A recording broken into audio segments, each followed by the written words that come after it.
This video is designed to help you solve quadratic equations, that is, quadratic polynomials that are set equal to something. So we've been looking at factoring x squared, things like x squared minus 3x minus 4. This is a fairly easy one to factor. And what we're saying is we could factor this into the following expression. Now, if this had actually been an equation set equal to 0, then that means the equivalent expression factored is also equal to 0. So this means now that instead of having to guess and check for x's to solve that, we can use something called the zero factor theorem, also known as the zero product property, which says essentially that if a string of factors multiplied together equals 0, then one or more of those factors must be 0. So what that's telling us is x minus 4 must be 0, so we can actually write x minus 4 equals 0. And if that's true, then it doesn't matter what value we put in for x in the x plus 1 factor. We have 0 times some factor equals 0, which would make it true. If we solve this equation, it's a pretty simple one to solve. We're going to wind up getting x equals 4. So what that claim is that when x equals 4, the original expression is equal to 0. So if we plug x equals 4 in for x squared up here at the top, we're going to get 16 minus 3 times 4 is 12, and minus 4, and of course 16 minus 12 minus 4 does in fact equal 0. So that's kind of a quick check to see if we're correct. However, there's a second factor, and that second factor is x plus 1, and that means that whatever's in that factor we want to set equal to 0 in order to make this equation true. So this, of course, is also easy to solve. Subtract 1 from each side, and you get that x equals negative 1. What that means is you can, of course, plug negative 1 into the original equation. Negative 1 squared is 1. Minus 3 times negative 1 is plus 3. So 1 plus 3 is 4. Minus 4 is 0. So both of these work. This is typical of a quadratic equation.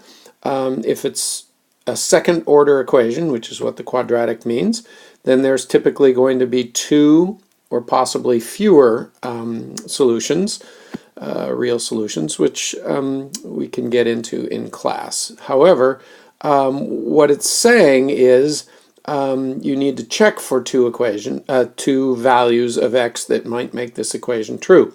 The reason there might be fewer than that are twofold. The first is they could be duplicates. If this had factored, if x squared minus 3x minus 4, or some expression factors to a perfect square, the product of two binomials that are equal to each other, then you're going to get the same value of x, turning each binomial into 0.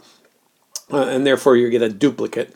So that would mean there could be, with a quadratic equation, there could be 2 solutions or 1 solution, and there could be no solutions, which actually says not just that it's prime.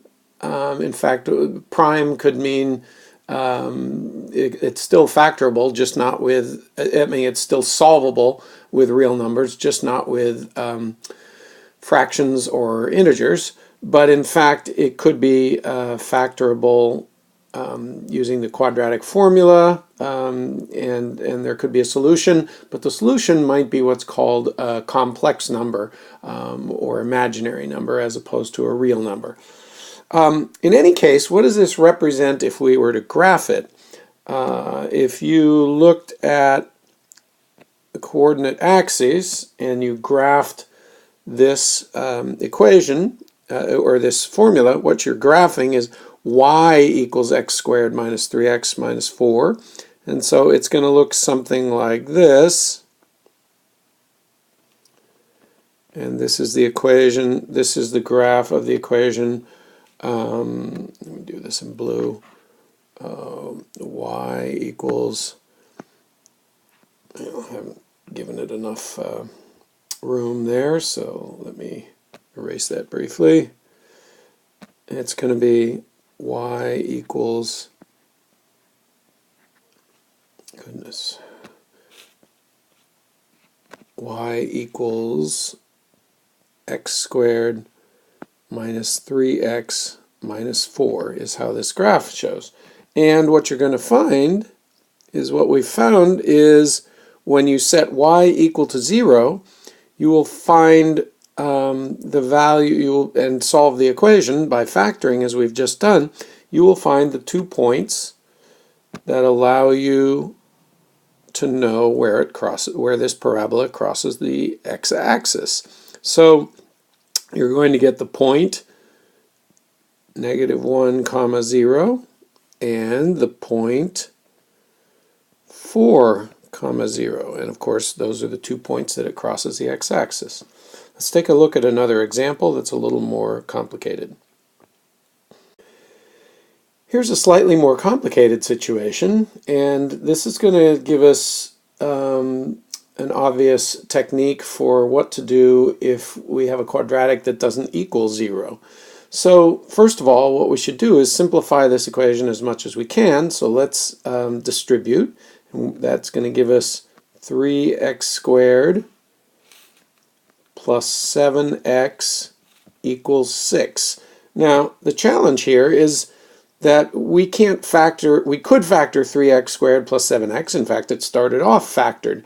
And you could argue that one of the factors has to be something and the other factor has to be something in order to equal 6. But that is a tough game to chase. So we can't use the zero factor theorem or the zero product property until this equation is actually set equal to 0, which means what we're going to do is subtract 6 from each side. And once we've done that, we of course get 3x squared plus 7x minus 6 equals 0. So what that means is no matter what the quadratic equation you've been given, and no matter what the structure of the original equation is, once you set it up so that you've got the quadratic expression in standard form set equal to 0, which you can always do, then you can use the zero product property to find, if you can factor this, to find the solutions. This factors, with a little bit of thinking about it, to 3x minus 2 times x plus 3 equal to 0. And what that means is 3x minus 2, if 3x minus 2 equals 0, this equation is true. And 3x minus 2 equaling 0 gives us an equation to solve. Sorry, this is a little messy. Add 2 to each side. And of course, we're going to get 3x equals 2. Divide each side by 3, and you're going to get x equals 2/3. And if you plug 2/3 into the original equation, you will get 6. Let's check that. 3 times 2/3, so we're working up here. If we do 3 times 2/3, we plug 2/3 in for x there. 3 times 2/3 is 2. Since it's the 3's cancel. So 2 plus 7 is 9, and 2/3 of 9 is indeed 6. And of course, finally, we have this second equation here, second expression here to solve, and that's an easy one. X plus 3 equals 0 means if x equals -3, it's also true. So we have x equaling -3 or x equaling 2/3, and both of those will make this equation true. So let's take a look at what that would look like as a graph. And we're going to graph y equals 3x squared plus 7x minus 6. In other words, we're going to graph this set equal to y, and that's going to give us a parabola. And that parabola is going to look something like this.